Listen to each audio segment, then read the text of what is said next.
చెల్లించుకుంటున్నాం నాయన. ఈ మాసంలో కూడా మమ్మల్ని మీ సన్నిధిలో కూర్చోబెట్టి మీ విలువైనటువంటి మాటలు మమ్మల్ని వినిపింప చేయడానికి మీరు సిద్ధంగా ఉన్నారు. మేము కూడా విని కేవలం వినివారు మాత్రమే ఉండి మమ్మల్ని మేము దుర్వినియోగపరుచుకోకుండా ఆ విన్న వాక్య ప్రకారంగా బ్రతికి మీరున్నటువంటి లోకానికి చేరే మహావాక్యాన్ని మా అందరికీ ప్రసాదింపచేయండి. తరలించినటువంటి బిడ్డలందరి హృదయాలు మీ వైపుకు మళ్లించడంలో వాక్యం పట్ల శక్తిని ప్రసాదింపచేయండి. మాట్లాడుతున్నటువంటి నాకు సమయోచితమైన జ్ఞానాన్ని ప్రసాదింపచేయమని ప్రారంభం నుంచి ముగింపు వరకు కూడా మీ సన్నిధి కాంతులు మాతో వచ్చి ముందుండి నడిపింపచేయమని మా ప్రభువును రక్షకుడైన యేసుక్రీస్తు నామం పేరిట ఒక ప్రార్థన సమర్పించి అడిగి వేడుకుంటున్నాం తండ్రి, ఆమేన్. చేరువచ్చినటువంటి దేవుని బిడ్డలందరికీ మరొకసారి మనం తెలియజేసుకుంటున్నాను. ఈరోజు ఒక మంచి సందర్భాన్ని మనం చాలా జాగ్రత్తగా ఆలోచన చేయాలి. సంఘానికి చేరావా? చేరిన నీవు నిచ్చెన ఎక్కావా?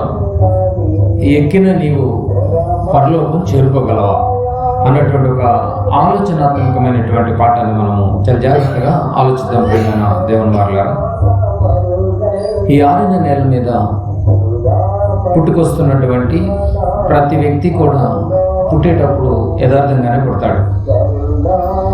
తెలియక చాలామంది ఎన్నో రకాలుగా మాట్లాడుతూ ఉంటారు, కానీ పుట్టేటప్పుడు మనుషులను యథార్థంగానే పుట్టించాడు. ఒక వచనాన్ని చూసుకుని మనం ముందుకు వెళదాం.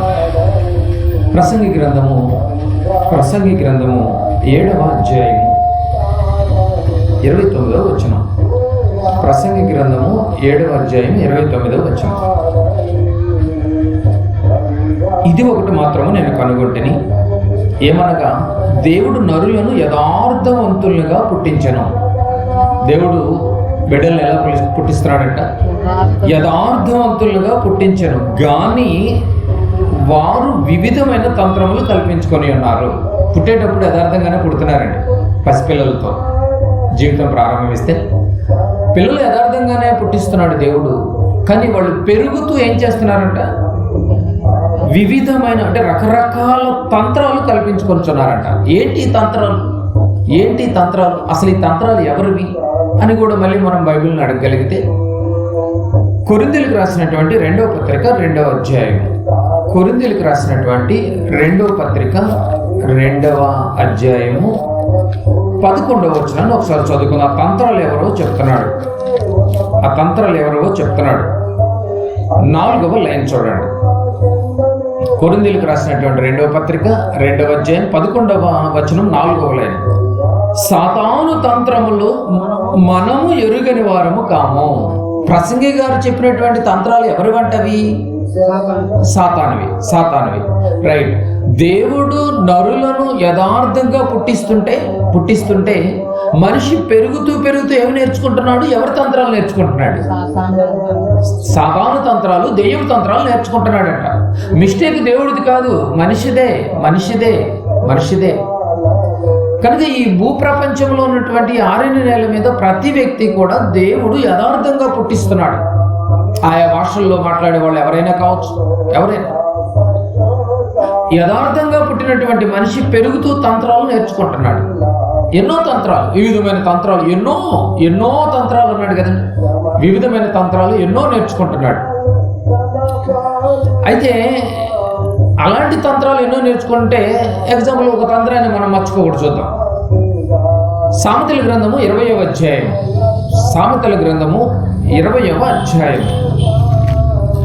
సామెతల గ్రంథము 20వ అధ్యాయము 1వ వచనం. సామెతల గ్రంథము 20వ అధ్యాయము 1వ వచనం. ద్రాక్షారసము వెక్కిరింతల పాలు చేయును. నెక్స్ట్ పదం, మద్యము అల్లరి పుట్టించును. చాలు, ఆ పదాన్ని మీరు అండర్లైన్ చేసుకోండి. మద్యము అల్లరి పుట్టించును. ద్రాక్షారసం అంట వెక్కిరింత పాలు చేయును, మద్యము అల్లరి పుట్టించును. ఏమండి, మనిషి పుడుతూ మద్యం తాగితే ఏం పుట్టలేదుగా, మద్యం నేర్చుకుని ఏం పుట్టలేదుగా.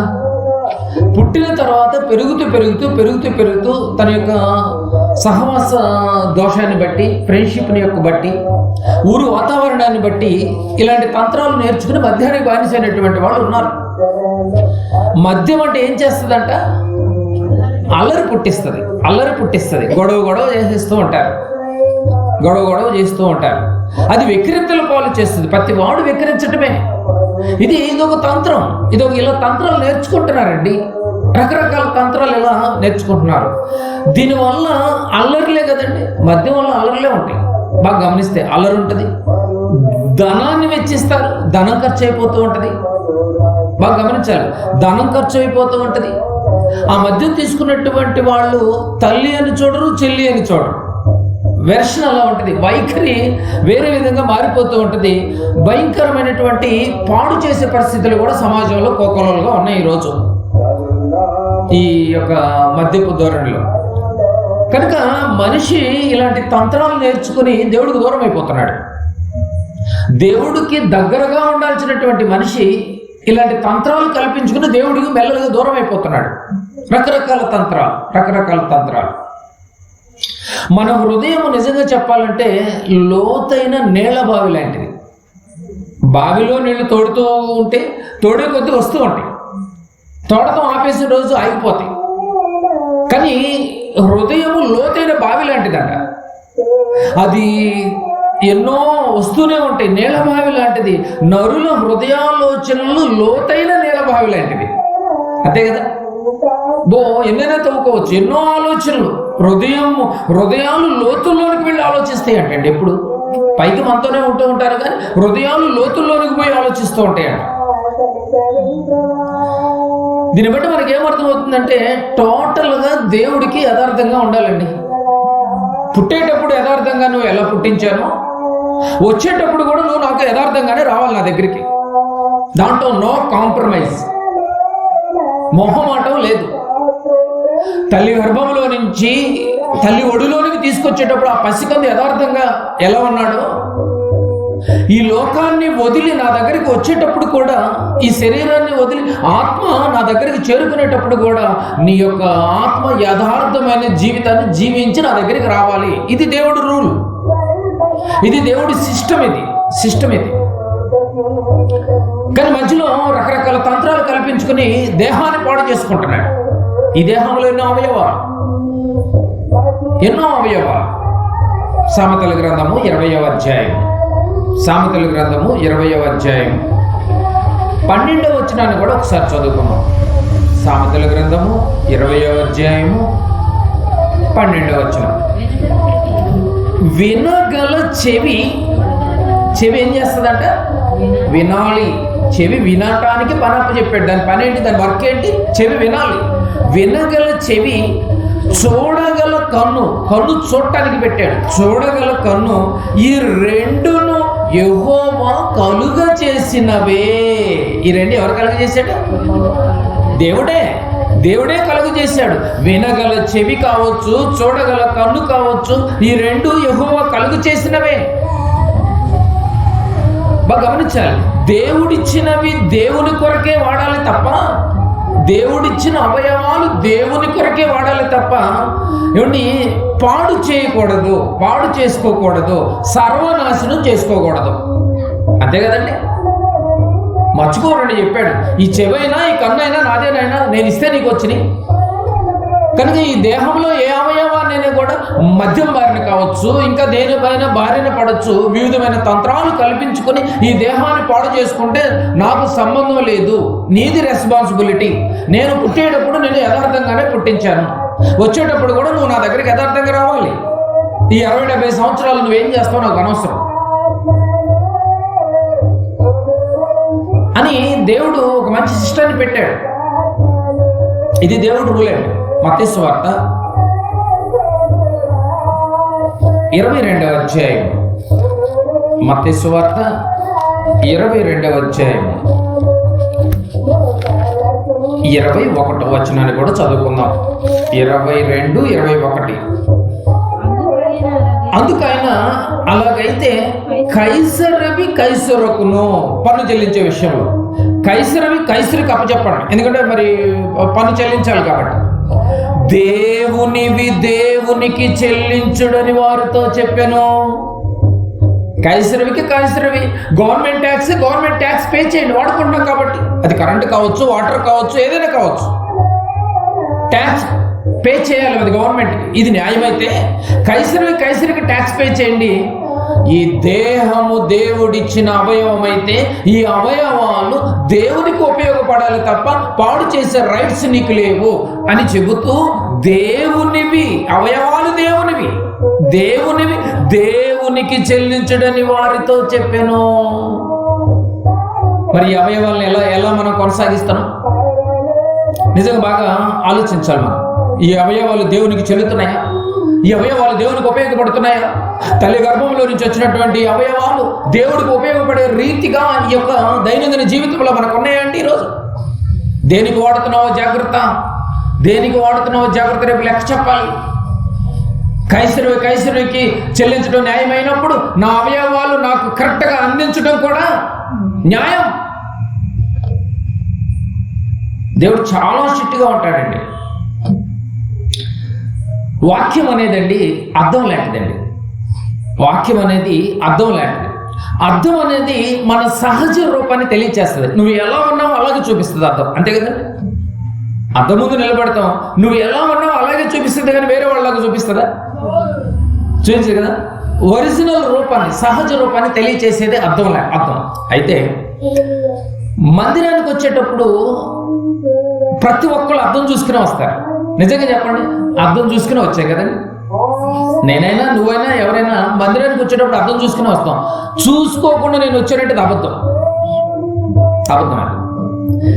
ఖచ్చితంగా అద్దం చూసుకునే వస్తాం. మందిరానికి వచ్చేటప్పుడు అద్దం చూసుకునే వస్తాం. అయితే ఆ అద్దంలో ఉన్నటువంటి లక్షణం ఏంటంటే చూసుకుని వచ్చేటప్పుడు నువ్వు ఎలా ఉన్నావో అలాగ చూపించాను. ఇప్పుడు డైరెక్ట్గా మందిరంలోకి వచ్చి కూర్చున్నాం. మనం వాక్యాన్ని దేనితో పోల్చుకున్నాం? అద్దంతో పోల్చుకున్నాం.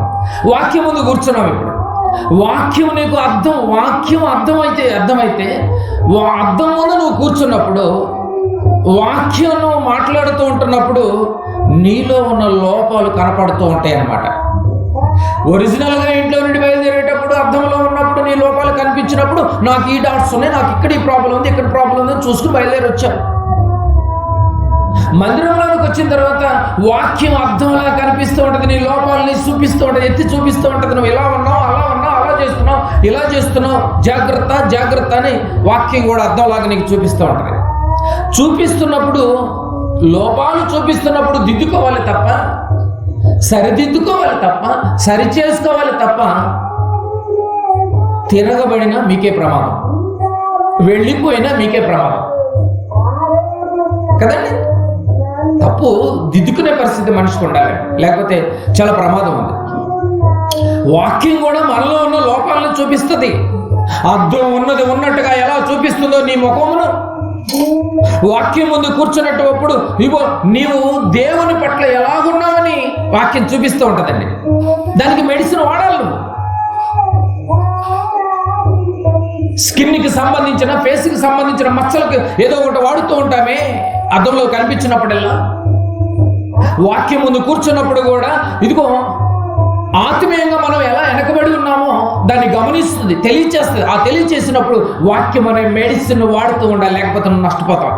దేవుడిచ్చిన దేహాన్ని తిరిగి మళ్ళీ దేవుడికి అప్పచెప్పే పరిస్థితి నీకు ఉండదు, తంత్రాలు కల్పించుకునే పరిస్థితి వస్తుంది. ఒక మంచి మాట చూద్దాం. ఇర్మియా గ్రంథం బాగా గమనించాలి. ఇర్మియా గ్రంథము సంఘానికి చేరావా? చేరిన నీవు నిచ్చెన ఎక్కావా? ఎక్కిన నీవు పరలోకానికి చేరగలవా? ఆలోచించాలి మనం. ఇర్మియా గ్రంథము 12వ అధ్యాయం.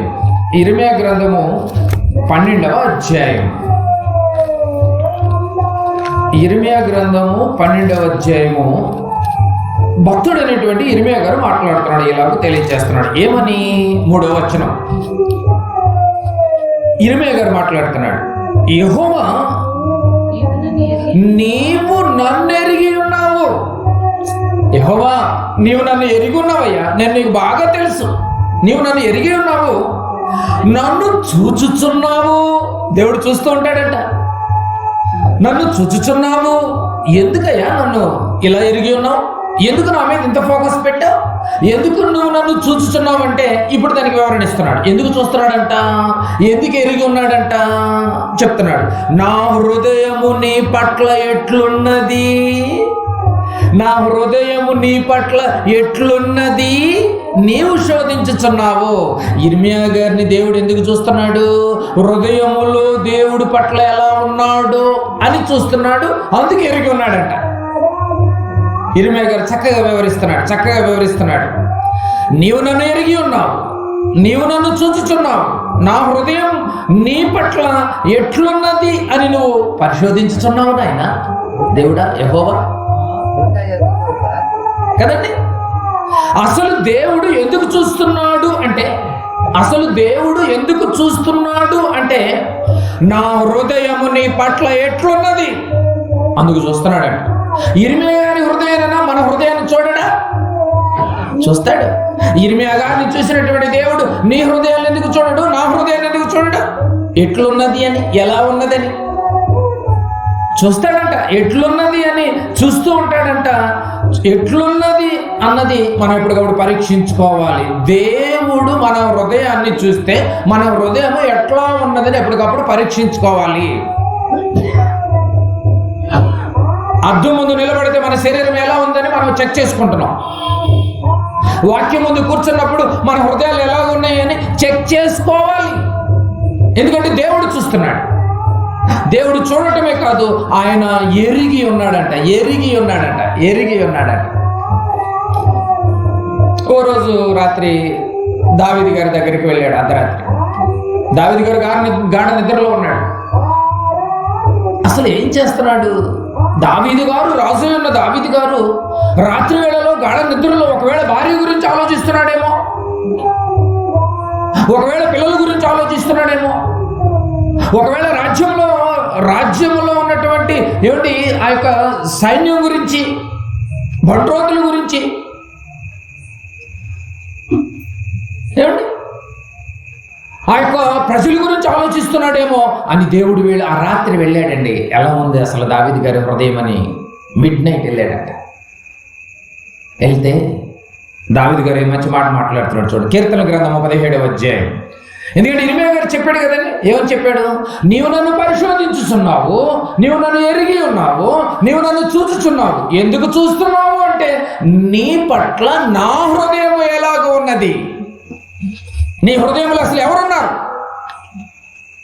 దావీదు గారి హృదయంలో ఒకవేళ భార్య ఉందేమో, దావీదు గారి హృదయంలో బిడ్డలు ఉన్నారేమో, దావీదు గారి హృదయంలో రాజ్య ఆస్థానం గురించి ఏమైనా ఆలోచిస్తున్నాడేమో అని దేవుడు వెళితే 17వ అధ్యాయం 3వ వచనం.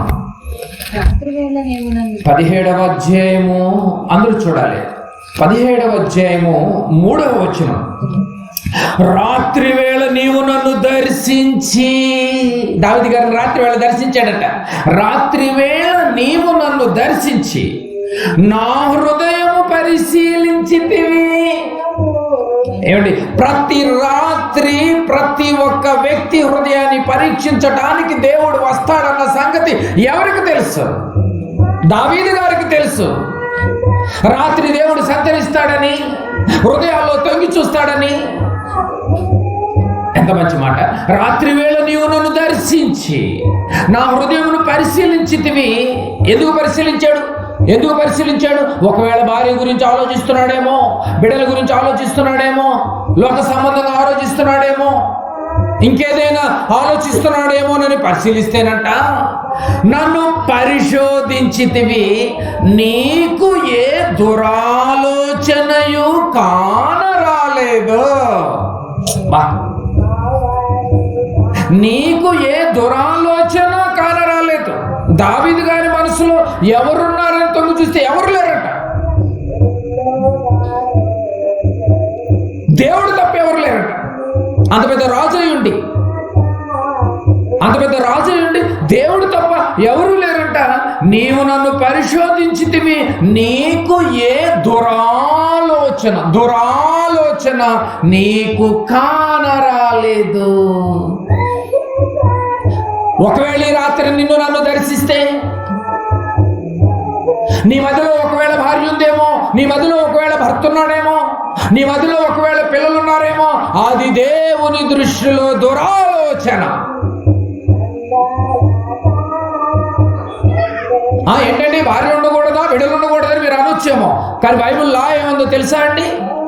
నాకంటే ఎక్కువగా తండ్రినైనను, తల్లినైనను, బిడ్డలనైనను, చెల్లినైనను, అక్కనైనను ప్రేమించేవాడు నాకు.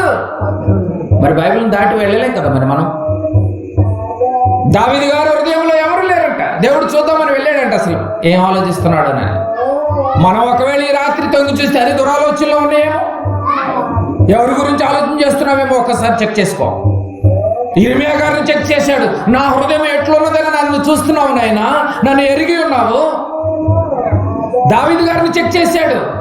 ఎలా ఉన్నాడు, ఎవరి గురించి ఆలోచిస్తున్నాడేమో, ధనం గురించి ఆలోచిస్తున్నాడేమో, బంధువుల గురించి ఆలోచిస్తున్నాడేమో, బిడ్డల గురించి ఆలోచిస్తున్నాడేమో, కుటుంబం గురించి ఆలోచిస్తున్నాడేమో అని. దేవుడు గురించి ఆలోచిస్తున్నాడు. దేవుడు గురించి ఆలోచన చేసే గాఢ నిద్రలు ఉన్నాయండి మనకి.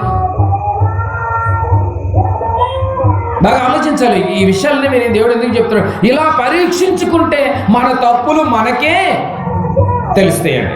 అదే అర్థం, అదే వాక్యం అనే అర్థం. వాక్యం అనే అర్థం అదే వాక్యం అనేటటువంటి అర్థం. రాజుగా ఏదైనా ఆలోచిస్తున్నాడేమోనని. కనుక చాలా చాలా జాగ్రత్తగా ఉండాలి. యథార్థముగా పుట్టించినటువంటి దేవుడు మన హృదయాల్లో యథార్థత ఉండాలి. ఈ లోకాన్ని వదిలి వెళ్ళిపోయేటప్పుడు కూడా అలా యథార్థంగా ఉన్నామా, కల్పిషంతో నిండున్నామా, దురాలోచనతో ఉన్నామా, దుష్ట సాంగత్యంతో ఉన్నామా, విర్రవీగ తత్వంతో ఉన్నామా, ప్రతిదీ నోట్ చేస్తాడు దేవుడు. ప్రతిదీ నోట్ చేస్తాడని చెప్పాడు. ఇర్మియా గారు చెప్పాడు, దావీదు గారు కూడా అలాగే చెప్తున్నాడు. బాగా గమనించాలి ప్రియమైన దేవుని వారలారా. పరలోకంలో నుంచి వచ్చినటువంటి మనం, తల్లి గర్భంలో నుంచి దాటుకుంటూ, తండ్రుల గర్భాల నుంచి దాటుకుంటూ, తల్లిలో నుంచి ప్రవేశం చేసి బయటకు వచ్చినటువంటి మనము, యథార్థంగా పుట్టినటువంటి మనము టోటల్గా దేవుడికి యథార్థంగానే మళ్ళీ తిరిగి వెళ్ళాలి. కానీ పెరుగుతూ తంత్రాలు నేర్చుకున్నారు, ఆ తంత్రాలు సాతాను వెంట, దానికి దొరకకూడదు. మనం తిరిగి మళ్ళీ ఎక్కడికి వెళ్ళిపోవాలి? మనం పరలోకానికి వెళ్ళిపోవాలి. తిరిగి మనం పరలోకానికి వెళ్ళిపోవాలి, అంతే కదండి. ఈరోజు ఎన్నో ప్రయాణాలు మనం చేస్తూ ఉంటాం. ఆ ప్రయాణాలకి ఎన్నో వాహనాలను ఏర్పాటు చేసుకుంటూ ఉంటాం, ఒక ప్రాంతం నుంచి మరో ప్రాంతానికి వెళ్ళటానికి, అంతే కదండి. అది పనుల విషయంలోనైనా, ఒక ప్రాంతం నుంచి మరో ప్రాంతానికి వెళ్ళటానికి ఎన్నో వాహనాలు, మనుషులను బట్టి వాహనాలు ఏర్పాటు చేసుకుంటూ ఉంటాం. ఒక ప్రాంతం నుంచి మరో ప్రాంతానికి వెళ్ళటానికి వాహనాలు తయారు చేసుకుంటాం, ఏర్పాటు చేసుకుంటాం, అవసరమైతే మనమే తయారు చేసుకుంటూ ఉంటాం. ఇది మీకు అర్థమైతే, భూమి మీద ఒక ప్రాంతం నుంచి మరో ప్రాంతానికి వెళ్ళటానికి ఇది అర్థమైతే, ఈ భూలోకం నుంచి పరలోకానికి వెళ్ళటానికి కూడా ఇది కూడా ఒక జర్నీయే, అంతే కదండి. ఈ భూలోకం నుంచి పరలోకానికి వెళ్ళటానికి కూడా ఒక జర్నీయే. ఈ భూలోకంలో బ్రతుకు ముగిసిన తర్వాత పరలోకానికి చేరుకోవాలి అంటే మనము ఏ వాహనం ఎక్కాలి? అర్థమవుతుంది మీకు పాయింట్? ఈ భూలోకంలో ఒక ప్రాంతం నుంచి మరో ప్రాంతానికి వెళ్ళటానికి ఏదో ఒక వాహనం ఎక్కుతాం. అలాగే ఈ భూమి మీద నుంచి పరలోకానికి వెళ్ళటానికి కూడా జర్నీ. ఈ జర్నీలో ఏ వాహనం ఎక్కాలి? నువ్వు ఈ జర్నీలో నీవు ఏ వాహనం ఎక్కాలి? ఎక్కడికి వెళ్ళాలి? ముందు పరలోకం వెళ్ళాలి అంటే ముందు ఎక్కడికి వెళ్ళాలి? అర్థమవుతుందండి మీకు పాయింట్? బాగా గమనించాలి మీరు ఈ విషయాలని. పరలోకం అనేది కూడా మనకు ఒక జర్నీ లాంటిది. అక్కడికి వెళ్ళాలి అంటే మనం ముందు ఎక్కడికి వెళ్ళాలి చూద్దాం. బైబిల్లోనికి వెళ్ళి కీర్తన గ్రంథం. పరలోకం వెళ్ళాలి అంటే ముందు ఎక్కడికి వెళ్ళాలి? ఈ భూమి మీద ఎక్కడికి వెళ్ళాలి? కీర్తన గ్రంథము 84వ అధ్యాయం. కీర్తన గ్రంథము 84వ అధ్యాయం.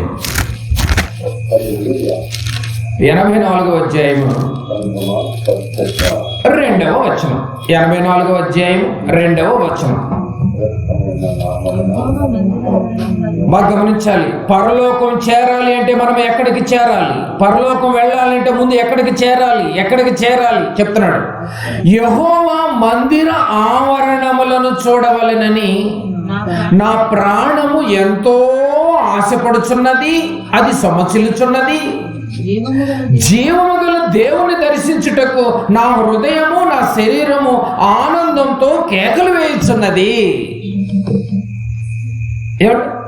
కౌరవ కుమారులు రాసినటువంటి ఈ కీర్తనలో ఈ కౌరవ కుమారులు ఏం చేస్తున్నారంట? మందిర ఆవరణం చూడాలి. వీళ్ళకు ఉన్నటువంటి ఆశ అంతా ఏంటంటే మందిర ఆవరణం చూడాలి. నెంబర్ 2, ప్రాణం ఆశపడుతుంది. నెంబర్ 3, దేవుని కోసం కేకలు. దేనికోసం అంటే కేకలు? జీవము గల దేవుణ్ణి దర్శించుటకు నా హృదయము నా శరీరము ఆనందంతో కేకలు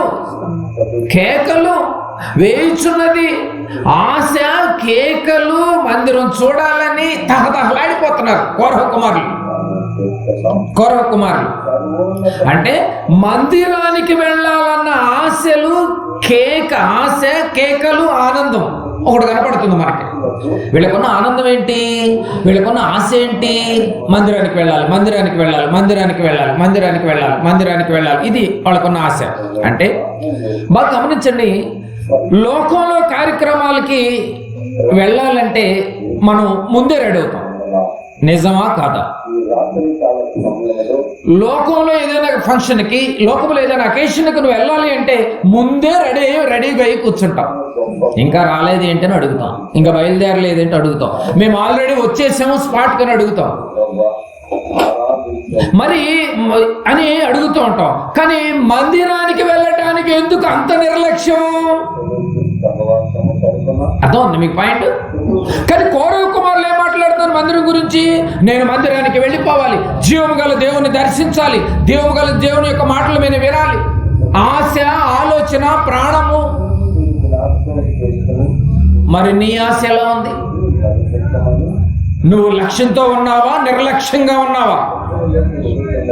ఆలోచించు. బైబిల్ అడుగుతోంది, దేవుని మందిరములో దేవుని మాటలు వినాలి, మందిరానికి వెళ్ళాలన్న ఆశ.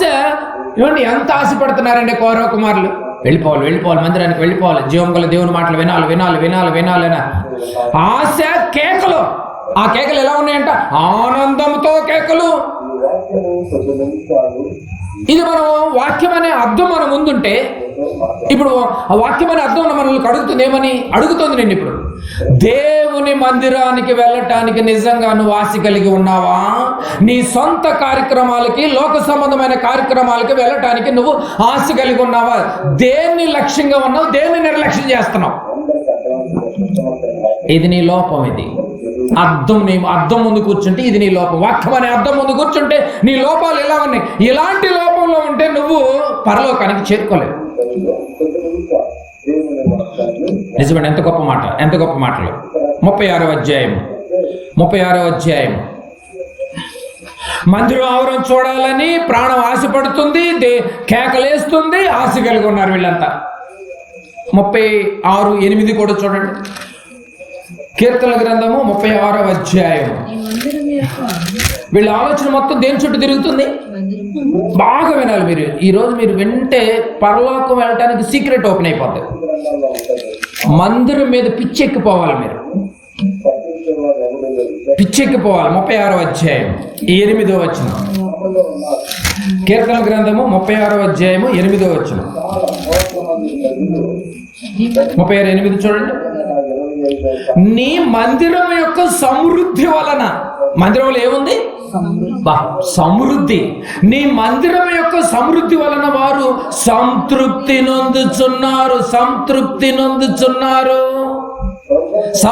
నొందుచున్నారు. మరి మంచి మాట కనిపించింది మనకి. నీ మందిరం యొక్క సమృద్ధి వలన వారు సంతృప్తి నొందుతున్నారు. అంటే మందిరానికి వస్తే ఏముంది? సమృద్ధి ఉంది. మందిరానికి వస్తే ఏముంది? ఆనందం ఉంది, ఆశ ఉంది, ఏమండి జీవం గల దేవుని మాటలు ఉన్నాయి పైన విన్నా దాన్ని బట్టి కదండి. రైట్. 23వ అధ్యాయము కీర్తనల గ్రంథము. 23:6 చదువుకున్నాం. నేను బ్రతుకు దినములన్నీ కృపాక్షేమములే నా వెంట వచ్చును. చిరకాలము యెహోవా మందిరములో నేను నివాసము చేసేదను. ఎప్పుడెప్పుడు? దావీదు గారు చిరకాలము నేను యెహోవా మందిరంలోనే ఉంటాను. అదే మనమైతే వారానికి ఒక్కసారి, అది అతి కష్టం మీద. ఎవరైనా ఏమని అనుకుంటారేమోనని మరి ఇంటికి దగ్గర ఉంటే, అంతే కదండి. కానీ దావీదు గారు అంటున్నాడు, చిరకాలం నేను దేవుని మందిరంలోనే ఉంటాను. మనమైతే వారానికి ఒక్కరోజు రావడం కూడా కష్టంగా ఉంది. కోరవ కుమారులు అంటున్నారు, మందిరానికి వెళ్తే జీవం గల దేవుని మాటలు ఉంటాయి, ఆయన మేము చూడొచ్చు, ఆనందించవచ్చు, ఆశ కలిగి ఉన్నాము, ఆనందంగా వెళుతున్నాము. మందిరానికి వెళ్తే సమృద్ధి ఉందని చెప్తున్నారు. ఏంటి మందిరం మీద ఇంత ఫోకస్ పెట్టారేంటి వీళ్ళు? ఎందుకు మందిరం వేసింది ఇంత ఆశ ఏంటి? 27వ అధ్యాయం బాగా చూడాలి. మనం చాలా విషయాలు తెలుసుకోవాలి. 27వ అధ్యాయము 4వ వచనం కూడా చూద్దాం. 27:4 యెహోవా వద్ద ఒక వరం అడిగితిని. దావీదు గారికి ఏదైనా వరం కోరుకుంటేనంట ఒక వరం అడుగుతాడంట. దేవుడు ఒకవేళ వరం అందిస్తే ఒకడు కోరుకుంటాడంట. అది మనమైతే రకరకాలుగా కోరుకుంటాం. మరి దావీదు గారు ఏం కోరుకున్నాడో చూడండి. దావీదు గారికి దేవుడు ఒకవేళ వరం అందిస్తేనంటే ఒకడు కోరుకుంటాడంట. ఏంటి? యెహోవా యొద్ద ఒక వరం అడిగి తిని దానిని నేను వెతుకుతున్నాను. ఆ వరం కోసం వెతుకుతున్నాడంట. ఏంటి ఆ వరం? యెహోవా ప్రసన్నతను చూచుటకును, ఆయన ఆలయంలో ధ్యానించుటకును. నేను ఆయన ఆలయంలో ధ్యానించాలి. నేను ఎప్పుడు వరం చూడండి ఎలా ఉందో. దేవుని మందిరంలో నేను ధ్యానించాలి, ఆయన ప్రసన్నతను నేను చూడాలి. ఇది వరం. నెక్స్ట్, నా జీవిత కాలం అంతయు, అప్పుడప్పుడు కాదు, నా జీవిత కాలం అంతయు నేను యెహోవా మందిరములో నివసించాలి. ఇది వరం. ఈ వరం ఎప్పుడైనా అడిగారండి? నేను నా కుటుంబం ఎప్పుడు మందిరానికి ఒక్క ఆదివారం కూడా మిస్ అవ్వకూడదని అడిగారా? ఏ రోజున అడిగినా కూడా మీరు నెరవేర్చలేరు. మీ వల్ల కాదు. ఎందుకంటే సాధారణ తంత్రాల్లో పడిపోయారు మీరు. కరెక్ట్గా అదే ఆ డెసిషన్ తీసుకున్న రోజే మీకు ఏదో ఒక ఫంక్షన్ నుంచి ఫోన్ వస్తుంది బంధువుల నుంచి. అక్క నువ్వు లేకపోతే చాలా కష్టం అక్క. అయితే పరలోకం వెళ్ళటం కూడా కష్టం అక్క. నువ్వైతే ఇలాంటి వరం ఎప్పుడైనా అడిగారండి? దావీదు గారు వరం ఎలా అడిగారు? నేను నా జీవిత కాలం అంతయు యెహోవా మందిరములో నివసింపగోరుచున్నాను. నేను యెహోవా మందిరంలో నేను నివసింపగోరుచున్నాను. ఆ వరాన్ని పొందుకున్నాడు కనుకనే దివారాత్రులు ధ్యానించగలిగాడు, అపవాసులకు దూరంగా ఉండగలిగాడు. ఆలోచించాలి. నిజంగా దేవుని మందిరం పట్ల ఎలాంటి ఆలోచన కలిగి ఉన్నాడు చూడండి. నేను నీ మందిరంలో ఉండాలన్న ఆశ. బాగా వినండి, భక్తులందరి ఆశ ఏం కనిపిస్తోంది? మందిరాన్ని చూడాలి. నంబర్ 1, మందిరానికి వెళ్ళాలి. నంబర్ 3, మందిరంలో దేవుని మాటలు వినాలి. అంతే కదండి. ఇప్పుడు మనం విన్నటువంటి ఈ ముగ్గురు కోరవ కుమారులు కానీ, దావీదు గారు కానీ, ఏమండి, మందిరమే వారి జీవితంలో ప్రాముఖ్యమైనదిగా కనపడుతుంది. మందిరంలో ఉంటే చాలరా నాయన, ఈ జీవితానికి ధన్యమైపోతుంది అన్నట్టుగా కనిపిస్తుంది మనకి. అదే ఒక వరంగా భావించారు. ఎందుకింత మందిరానికి ప్రాధాన్యత ఇస్తున్నారు? ఇది అర్థం కావాలి మనకి. ఇప్పుడు భక్తులందరూ మందిరం చుట్టే ఎందుకు తిరుగుతున్నారు? మందిరం పట్ల ఆశ ఎందుకు కలిగి ఉన్నారు? మందిరానికి వెళ్ళాలన్నటువంటి తృష్ణ ఎందుకు కలిగి ఉన్నారు? జీవితాంతము, చిరకాలము మందిరంలోనే నేను నివసింపకూడదునని మందిరం చుట్టూ ఎందుకు తిరుగుతున్నారు? ఏంటి అసలు మందిరంలో ఏముంది? ఏదో ఉందండి. లేకపోతే దావీదు గారు మందిరం గురించి అంత ఎక్కువ ఎందుకు చెప్తాడు? వరం అడిగినా కూడా నేను మందిరంలోనే నివసించాలని కోరుకుంటున్నాడు. ఏముంది మందిరంలో? మందిరం అనగానే రాళ్లతో కట్టి మందిరం చూడకండి. అది అసలు ఆ రాళ్లతో కట్టి మందిరంలో దేవుడు ఉన్నాడు. అసలు అర్థమైంది లేదు. ఈ భక్తులందరూ మందిరం చుట్టూ ఎందుకు తిరుగుతున్నారు? ఇది మన పాఠం. మందిరానికి చేరుకున్నావా? చేరిన నీవు నిచ్చెన ఎక్కావా? ఎక్కిన నీవు పరలోకానికి చేరుకోగలవా? భక్తులందరూ మందిరానికి చేరుకున్నారు. మరి నువ్వు మందిరానికి చేరుకున్నావు అసలు ఈ జీవితంలో? మొదటి దాంట్లోనే ఫెయిల్ అయిపోయింది చూడండి మనం. రైట్, మనం కొంచెం ముందుకు వెళ్ళి ఆలోచిద్దాం. మందిరం అంటే ఎందుకు ఇంత పిచ్చి ఈ వీళ్ళకి?